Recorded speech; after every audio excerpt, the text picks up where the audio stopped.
জিকির করলে নগদ 3টা লাভ। বলেন জিকির করলে কয়টা লাভ? 3টা। 1 নম্বরে জিকির করলে হার্ট সুস্থ হয়। সুবহানাল্লাহ বলেন। একটু দৌড়াদৌড়ি করেন, একটু কাজ করেন, বুকের প্যালপিটেশন উঠে যায়, বুক ধরফর করে। বাংলাদেশি চিকিৎসায় বিশ্বাস নাই, ভিসা করেছেন, পাসপোর্ট করেছেন, দেবী সেটির কাছে যাবেন। আমার আল্লাহ কি বলেন জানেন?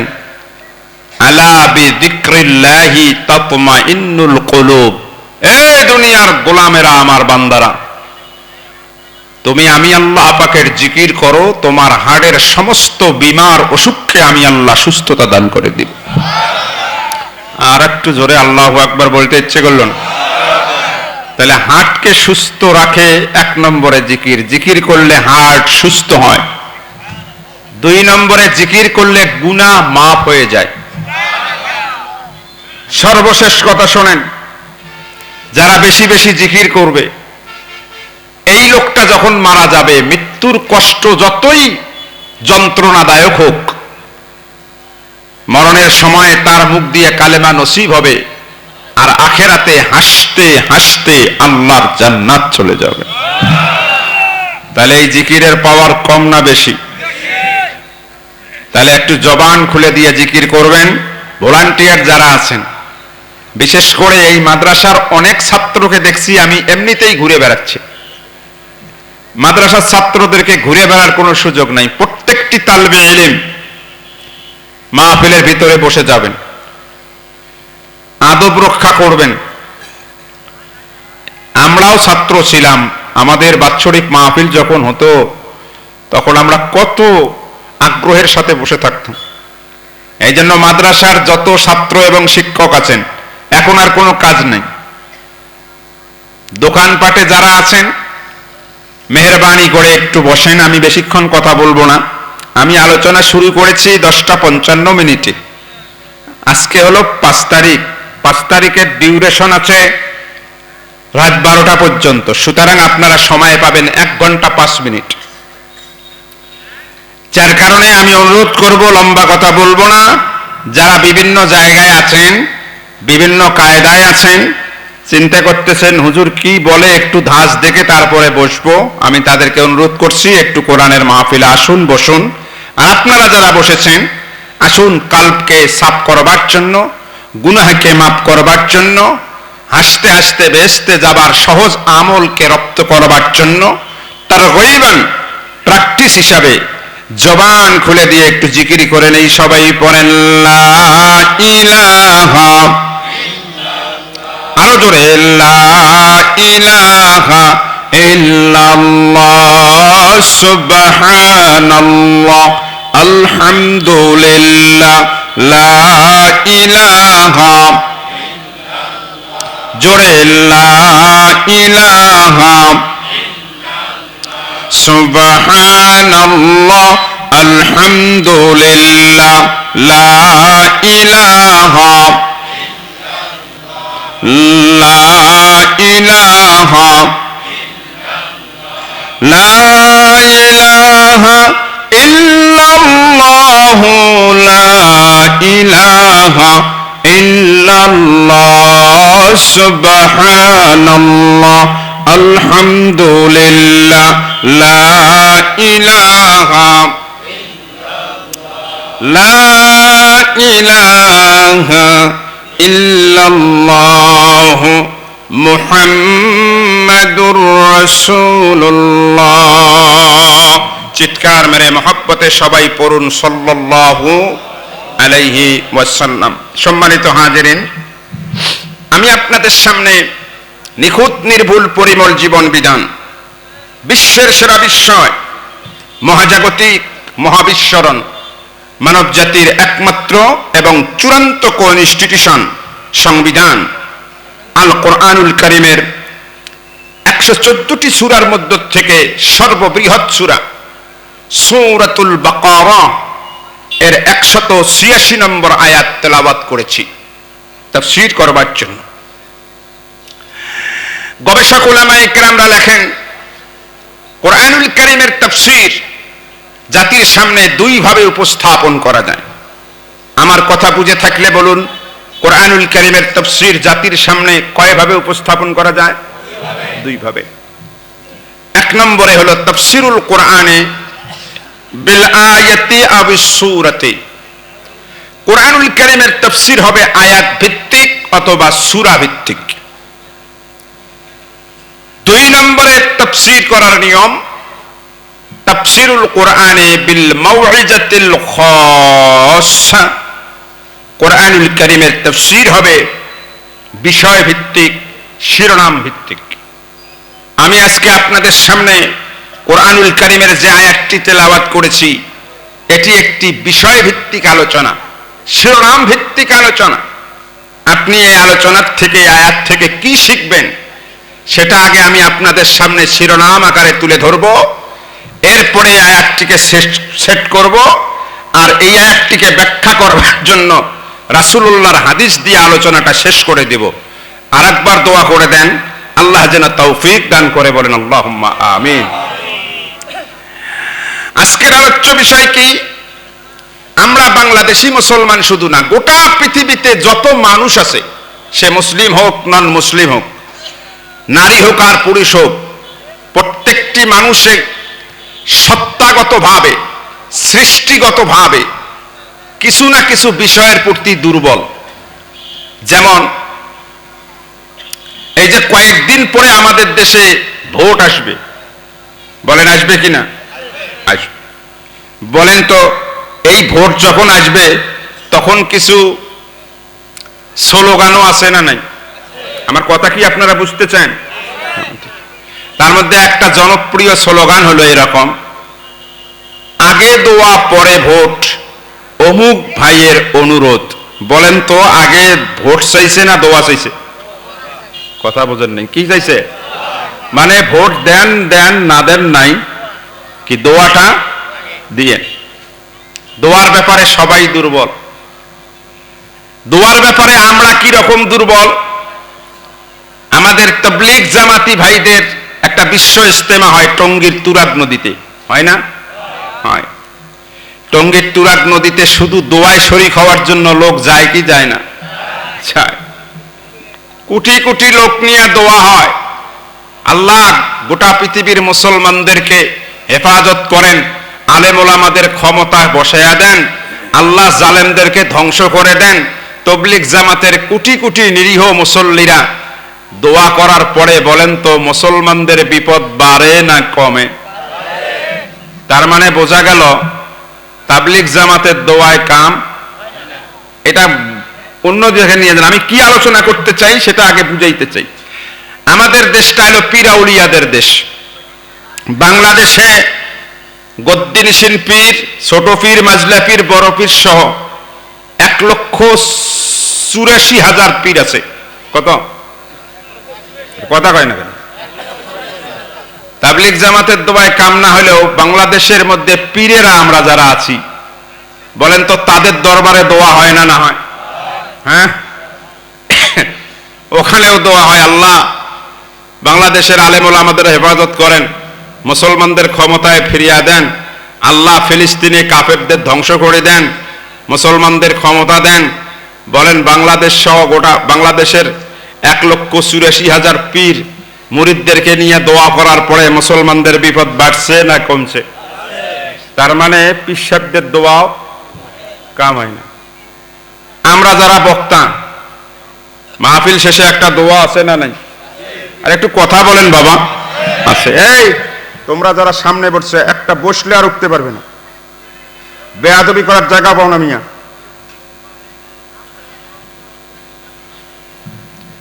আমার দিকে তাকান। আমার মাহফিল সার্কাস খেলার মাহফিল না। একটু মনোযোগ দেন। এখন থেকে 15 মিনিট যদি সামান্যতম কলজের মধ্যে ঈমান থাকে, আপনি কোরআনের আকর্ষণে আর উঠতে পারবেন না, তো বেয়াদবি করবেন না। তাবলীগে দোয়া করে কাম হয় না, পীর সাহেবেরা দোয়া করে কাম হয় না। আমরা বক্তারা সারা বাংলাদেশে ওয়াজ যখন হয় তখন শ্রোতাদেরকে নিয়ে দোয়া করি কি করি না? আরে কথা কন। বাংলাদেশের 90% বক্তা হলো ভেজাল। আরে কথা কয় না কেন? বাংলাদেশের 90% বক্তাদের কাম হলো ইসলাম প্রচার করা, না যতটুকু তার চেয়ে বেশি হলো কথা। বক্তারা ভেজাল, কিন্তু শ্রোতাদের মধ্যে ভালো লোক আছে না নাই? তো ভেজাল বক্তা হলেও ভালো লোককে নিয়ে যখন দোয়া করে, বলেন তো বক্তাদের দোয়ার পরে মুসলমানদের বিপদ বাড়ে না কমে? হ্যাঁ, তার মানে বক্তাদের দোয়াও কাম হয় না। তবলিগ দোয়া করে কাম হয় না, পিসাবেরা দোয়া করে কাম হয় না, বক্তারা দোয়া করে কাম হয় না। সাধারণ পাবলিক আমাদের মতন হুজুরকে দেখলে টিটকারি মারে আর কয় হুজুর আল্লাহ আছে না নাই? বলেন আল্লাহ আছে না নাই? আর একটু জবান খুলে বলতে হবে আল্লাহ আছে না নাই? তাহলে দোয়া কবুল হয় না কেন? আজকের আমার আলোচ্য বিষয় দোয়া কবুল হয় না কেন? বলেন আজকের আলোচ্য বিষয় দোয়া কবুল। সবাইকে বলা লাগবে আজকের আলোচ্য বিষয় দোয়া কবুল হয় না কেন? আলেম মানুষ নাই এই মজলিসে? এখানে একজন আলেম মানুষ আসেন। এই চেয়ারগুলো কি জন্য রাখছেন?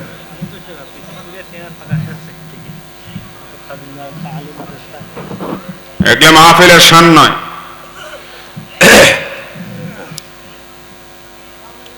3 ঘন্টা ওয়াজ শোনেন, পরের দিন আন্দারিঝার বাজারে গেছেন, কিরে ওয়াজ কেমন? মারাত্মক। কি মারাত্মক? বক্তা মারাত্মক। কি বক্তা মারাত্মক? যে এত 3 ঘন্টা ওয়াজ করছে, এত সুর ভালো, একটা লোকও ওঠে নাই। তো এই 3 ঘন্টার আলোচনায় শিখছো কি? তখন মাথা চুলকায়, মাটির নিচে দেখে আর কয় মনে নাই। মানে ঘোড়ার ডিমের যেমন অস্তিত্ব নাই, এই 3 ঘন্টার আলোচনারও অস্তিত্ব নেই। আর আমি অল্প সময় আলোচনা করব, আগামীকাল জিজ্ঞেস করা হবে কিরে ভাই মাহফিল কে আসছিল? বলে শাইখ হুজুর আসছিল। কি আলোচনা? বেশি আলোচনা করে নাই, সুরসার নাই। তো শিখছো কি, গেছো কেন? তখন বুক ফুলে বলতে পারবেন কোরআন আর সুন্নাত থেকে আলোচনা শুনে এসেছি, দোয়া কবুল হয় না কেন? এটাই হলো মাহফিলের সার্থকতা। তাহলে বলেন আজকের আলোচ্য বিষয়টা কি? দোয়া কবুল। সবাইকে বলা লাগবে দোয়া কবুল হয় না কেন? এখন দোয়া কবুল হয় না কেন? আগের হুজুরেরা দোয়া করার সাথে সাথেই কবুল হইতো। আরে কথা কর না কেন? আমি বেশি দূরে যাব না। আমি আলিয়া পড়েছি, কৌমি পড়েছি, শুকরান বলছি, লাশ ফকরা আইলেই, এর মধ্যে কোনো অহংকার নয়। আমি বাংলাদেশ বিখ্যাত আলিয়া না, জগৎ বিখ্যাত আলিয়া সারসিনা আলিয়ার ছাত্র। আমার দিকে তাকান। এই সারসিনা আলিয়ার পীর সাহেব হুজুর বর্তমান, তার আব্বা শাহ মহিবুল্লাহ রহমতুল্লাহ আলাই, তার আব্বা শাহ আবু জাফর সালেহ রহমতুল্লাহ আলাই। উনি পটুয়াখালীর কাউখালী নামক জায়গায় গেছেন। মাহফিল শেষ, আগে তো কাচের বোতল ছিল। কাচের বোতল বোঝেন তো? হাজার হাজার মুরিদ কাচের বোতলে পানি নিয়ে সামনে দাঁড়াইছে। আচ্ছা বলেন, সব মানুষের হাতের বোতলে কি পীর সাহেব হুজুর ফু দেওয়া সম্ভব? তরুণী এই স্টেজের এইখানে দাঁড়াইছেন, দাঁড়াইয়া মাসনুন দোয়া পড়ে আল্লাহর ওলি এমাল গেটে একটা ফু দিছেন। সবাই চলে গেছে, কিন্তু একটা লোক পানির বোতল নিয়ে দাঁড়িয়ে আছে আর ভাবতেছে এই পানির বোতলের পানি কোনো কাজ হবে না, কারণ হুজুরের ফুক আমার বোতলে লাগেই নাই। বলেন এরকম ঘাটতেরিয়া মানুষ কিছু সমাজে আছে না নাই? হুজুর গেছে যেখানে রেস্ট নিতে, সেইখানে গেছে। বাবা আসছো কেন? কয় হুজুর ফু দিয়ে দেন। কয় দিয়েই তো আসলাম। কয় কাম হবে না, ফুক লাগে নাই। আল্লাহর ওলি কি বলছেন জানেন? বলে এবার ধরো কাক, যেটাকে বলে সিপি, আপনারা কি বলেন? এটা হ্যাঁ, এটা খুলছে। খুলে মুরিদ যখন সামনে ধরছে, ইতিহাস কালের সাক্ষী আল্লাহর ওলি মাসনুন দোয়া পড়ে যখন মুরিদের হাতে ধরা বোতলে ফু দিয়েছে, দোয়ার পাওয়ারে মুরিদের হাতে ধরা বোতলটা বিকট আওয়াজ হইয়া বাস্ট হয়ে পানিগুলো দরদর করে জমিনে স্পর্শ করেছে। আল্লাহু আকবার বলে। ঘটনা বলা উদ্দেশ্য নয়, বলতে চাচ্ছি, বুঝাতে চাচ্ছি, আগের পীর সাহেবেরা দোয়া করলে দোয়ার পাওয়ারে মুরিদের হাতের বোতল ফাটি বাড়ি বড়ি যায়। এখন তবলিগ দোয়া করে কাম হয় না, পীরেরা দোয়া করে কাম হয় না, বক্তারা দোয়া করে কাম হয় না। সাধারণ পাবলিক বলে হুজুর আল্লাহ আছে না নাই? বলেন আল্লাহ আছে না নাই? তাহলে দোয়া কবুল হয় না কেন? আজকের আলোচ্য বিষয় আরেকবার একটু সর্বশেষ বলতে চাই। বলেন আজকের আলোচ্য বিষয়, আজকের আলোচ্য বিষয় দোয়া কবুল কেন? আমার দিকে তাকান। দোয়া কবুল হয় না কেন এইটা আলোচনা করার আগে আমাদের দেশে তো দোয়া নিয়েই ঘুতাঘুতি লাগছে। আরে কথা কয় না কেন? আপনাদের মতন সাধারণ পাবলিকের কোনো দোষ নাই। আমারে মতো কিছু মৌলবি সাহেব মাথায় ঘোমটা দিয়া টুপি দিয়া, এদেরকে এই ময়দানে পাবেন না, এদেরকে পাবেন ইউটিউব শরীফে। আরে কথা কন না, এই মৌলবিদের অধিকাংশকে পাবেন কোথায়? এই ইউটিউব শরীফে। এরা দেখবেন বলবে ভাইয়েরা আমার 8 রাকাতের বেশি কোনো তারাবি নেই। ভাইয়েরা আমার আল্লাহু আকবার বলে এই জায়গায় বাদার সহি দলিল আছে, নাবির নিচে বাদার কোনো দলিল নেই। ভাইয়েরা আমার লাইলাতুল কদর বলতে কিছু নেই, পীর মুরিদি নেই, ইসলামে রাজনীতি নেই, দোয়া নেই, খালি প্যাচ লাগায়। আরে কথা বলেন না কেন মুসলমান? ওরা অনেক প্যাচ লাগার মধ্যে একটা প্যাচ লাগাইছে যে দোয়া নাই। আরে কথা কন না কেন ভাই? ভাই কেন? দলিল কি কয়? মক্কা মদিনায় নাই। সবাই কয় কথাও তো ঠিক, মক্কা মদিনার থেকে ইসলাম আসছে, সেই জায়গায় যদি দোয়া না থাকে তে মৌলবীরা এগুলো সব বানাইছে। আরে কথা বলেন না কেন? এই খপ্পরে পড়ছে কি পড়ে নাই? আমার দেশের যুবকদেরকে সাবধান করে দেয়, এই ইউটিউব শরীফের মৌলবীর পিছনে পড়ে দুনিয়া আখিরাত ধ্বংস করিও না। কথা বলেন ঠিক না বেটে? মক্কা মদিনায় নাই বিদায় যে ইসলামে নাই, কথাটা ঠিক নয়। কারণ বিদায় হজে আমার নবী বলেছেন তারাক্তু ফীকুম আমরাইন, আমি তোমাদের কাছে দুইটা জিনিস রেখে যাচ্ছি, এই দুইটা জিনিস যদি শক্ত করে ধরতে পারো তাহলে তোমরা কখনো পথভ্রষ্ট হইতে পারবে না, পথভ্রষ্ট হবে না। একটা হলো মক্কার লোক আর একটা হলো মদিনার লোক। আমার নবী কি এই কথা বলছেন? কি বলছেন? আমার নবী বলছেন দুইটা জিনিস রেখে যাচ্ছি, শক্ত করে ধরলে পথভ্রষ্ট হবে না। একটা হবে আল্লাহর কালাম আর একটা হলো রাসূলের সুন্নাহ। সুবহানাল্লাহ বলেন। মক্কা মদিনা ইসলামের দলিল নয়, ইসলামের দলিল হলো কোরআন আর সুন্নাহ। চিৎকার মেরে আল্লাহু আকবার বলেন না? কেন এটা জানেন? কেন? আমার দিকে তাকান। এটা একটা লজিক আছে। আমাদের বাংলাদেশে যারা দাড়ি রাখে নাই, রাখেই নাই, ক্লিন শেপ। আরে কথা কন না কেন? আর ওদের দেশের দাড়ি রাখার স্টাইল দেখছেন নি? এই দিক দিয়ে কাটিয়ে এই জায়গায় রাখে, এই দিক দিয়ে কাটিয়ে এই জায়গায় রাখে, মাথায় একটা ঘোমটা দিয়ে যখন বের হয়, ইবলিস এই দাড়ি রাখার কাটিং দেখে নিজের কপালে নিজে থাপ্পড় মারে আর কয় যে আমি ইবলিস শয়তান হতে গেলাম কেন? এটা তো আমার চেয়ে বড় শয়তান।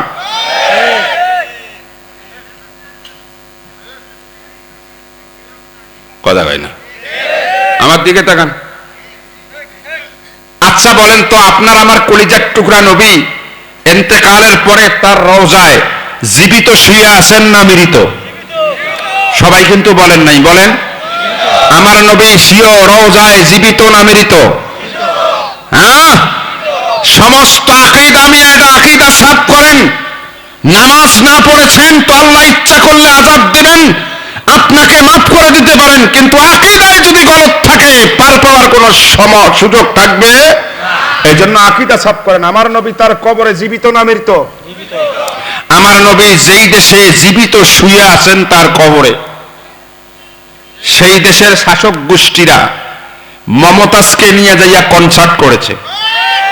সেই দেশের শাসক গোষ্ঠীরা সিনেমা হল দেশে জারি করেছে। যেই দেশে ইহুদি আর মুশরিকদেরকে নিষিদ্ধ করা হয়েছে, তাদেরকে ফ্ল্যাগ ধরা দিয়া আমার কলিজার টুকরা নবী পয়গম্বরে আলমের সাথে বর্তমান আরব দেশের শাসক গোষ্ঠীগুলো ইহুদি আর খ্রিস্টানদের পা চাটা গোলামি করছে। কথা বলেন ঠিক না? ইসলাম এদের কাছে শিখতে আসবে না। ইসলামের দলিল হলো কোরআন আর সুন্নাহ। মক্কা মদিনায় দোয়া থাক আর না থাক দেখার বিষয় না, কোরআন আর সুন্নাহ আছে কিনা এটাই দেখার বিষয়। এই জন্য মক্কা মদিনা দিয়া ইসলাম বুঝবেন না। আরে কথা কন না কেন? ইমাম মাহদী যখন আসবে, অনেকেই মনে করছেন যে মোল্লারা কয় ক্ষমতায় আসবে। আরে মোল্লারা কয় না, 40টা সহিহ হাদিস, আল্লাহর নবীর 40টা সহিহ হাদিস আগামী পৃথিবী মুসলমানদের হাতে উঠবে, তারপরে কিয়ামত হবে।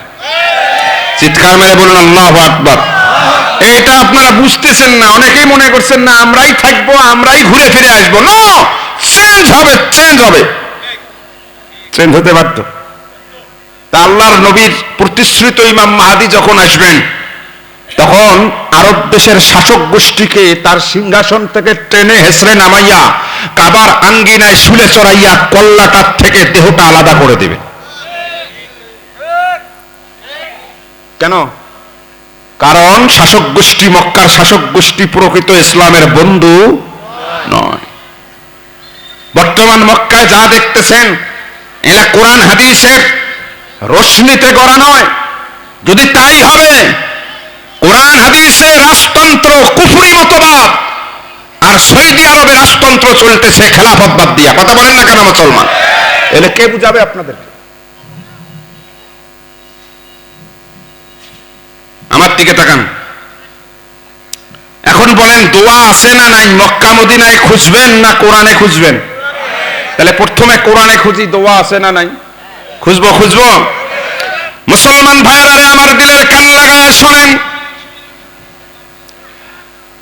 দোয়ার ফজিলত, দোয়ার মওজুদাত, দোয়ার অস্তিত্ব প্রমাণ করতে যে আমার আল্লাহ রাব্বুল আলামিন পবিত্র কোরআনুল কারীমের ভিতরে অনেকগুলো আয়াত বর্ণনা করেছেন।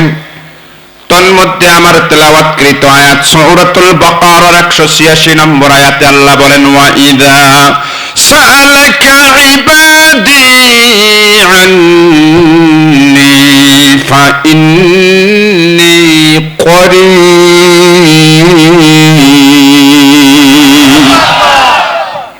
আমার আল্লাহ রাব্বুল আলামিন তার প্রিয় হাবিবকে ডাক দিয়া বলেন, ওগো আমার হাবিব, ওগো আমার দোস্ত,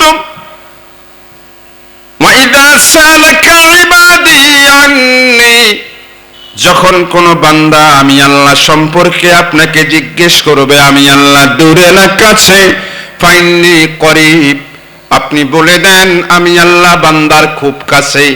করিবুন ফাইলুন ওজনে ইসমে ফাইল মুবালাগার সিগা। রে মুসলমান, ইংরেজি গ্রামারে সুপারলেটিভ ডিগ্রির উপরে যেমন পাওয়ারফুল শব্দ পাওয়া যায় না, আরবি গ্রামারে ইসমে ফাইল মুবালাগার উপরে আর কোনো পাওয়ারফুল শব্দ নাই।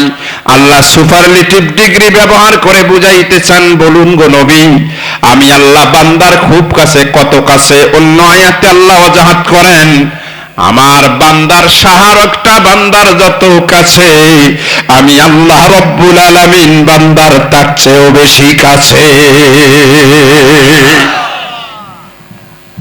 এবার বুঝে থাকলে বলুন, আয়াতের এই অংশে আল্লাহ দূরে না কাছে? আর একটু জোরে বলেন, কাছে। আমার আলোচ্য বিষয় সেটা না, আমার আলোচ্য বিষয়ের সামনে আল্লাহ বলেন, উজিবু দাওয়াতাদ দাঈ ইযা দাআনি ফালইস্তাজিবু লি ওয়াল ইউমিনু বি লাআল্লাহুম ইয়ারশুদুন। আমার আল্লাহ রাব্বুল আলামিন ডাক দিয়া বলেন, হাবিব, আমি বান্দার এত কাছে। উজিবু দাওয়াতাদ দাঈ ইযা দাআনি, যখন কোন বান্দা দোয়া করে আমি আল্লাহ সাথে সাথে পর্দা ছাড়া সেই দোয়া কবুল করে নেই। বুঝে থাকলে বলেন, দোয়া করলে কবুল করেন কে? তাহলে এবার বলেন, দোয়ার কথা কোরআনে আছে না নাই? এখন বলবেন ওই মৌলবীরা পেছ লাগায়া দেবে, হুজুর দোয়া আছে মানি, কিন্তু হাত তুলে দোয়া করা লাগবে, এইটা পাইলেন কই? এই ভেজাল মৌলবীরা এই ভেজাল লাগায় কি লাগায় না? আমি জিজ্ঞেস করতে চাই ভাইজান, প্রত্যেকটা জিনিসের আদব আছে না নাই? আপনি আমি যখন লেট্রিনে যাই কোন পা দিয়া ঢুকি? এই কয়জনে জানেন? সবাই বলেন কোন পা? বাম পা দিয়া ঢোকা লেট্রিনে ঢোকার আদব। আপনি আমি যখন লেট্রিন থেকে বের হই কোন পা দিয়া বের হই? বাম পা ডাইন পা দিয়া বের হওয়া, ল্যাট্রিন থেকে বের হওয়ার আদব। আপনি আমি যখন ইবাদতের জন্য মসজিদে ঢুকি, বলেন তো কোন পা দিয়া ঢুকি? ডান পা দিয়া ঢোকা মসজিদে ঢোকার আদব। যখন বের হই কোন পা দিয়া বের হই? বাম পা দিয়া বের হওয়া মসজিদ থেকে বের হওয়ার আদব। আপনি আমি যখন খাই কোন হাত দিয়া খাই? ডান হাত দিয়া খাওয়ার আদব। আপনি আমি যখন ল্যাট্রিনে যাই কোন হাত ব্যবহার করি?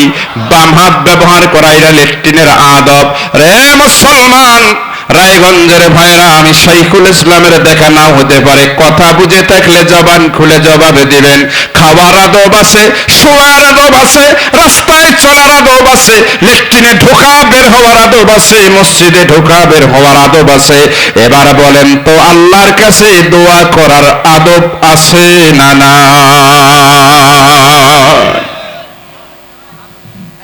আমার দিকে তাকান। কোরআনে তো দোয়া পাইলাম, দোয়ার আদব পাবো কার কাছে? দোয়ার আদব শেখার জন্য আল্লাহ নবী পাঠাইছেন। আল্লাহু আকবার বলেন। আমার নবী বলেন, বুইস্তু মুআল্লিমান।